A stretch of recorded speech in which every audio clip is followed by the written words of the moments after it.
J'ai reçu un commercial hier. Il a passé 1 heure à disséquer les mots de la boîte, à me faire la leçon sur les risques qu'on courait si on ne faisait rien. Bref, il m'a assommé.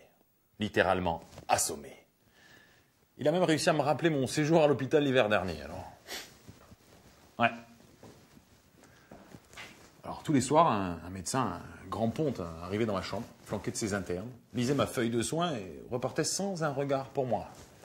Alors, un jour, c'était « Ah bah dites donc, sacré cas celui-là, on n'en voit pas tous les jours. » Puis le lendemain, c'était vous pouvez diminuer la morphine et débrancher la perfusion. Hein. » Je n'existais pas. Alors, le pire, c'était le dernier jour. Hein.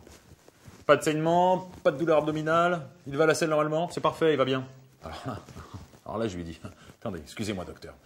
Comment vous pouvez dire que je vais bien alors que vous ne me l'avez même pas demandé? Hein? Comment? Non, je vous assure que ce médecin n'était pas mauvais, bien au contraire. C'était un expert reconnu dans sa spécialité. Sauf que son patient, qu'est-ce qu'il attendait, lui?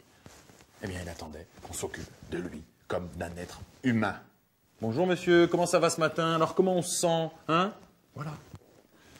Dans les relations commerciales, on a souvent tendance à rester dans la position du médecin expert qui ne s'intéresse qu'à la maladie.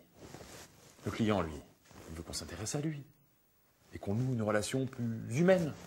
Intéressez-vous à vos clients et ils s'intéresseront à votre expertise.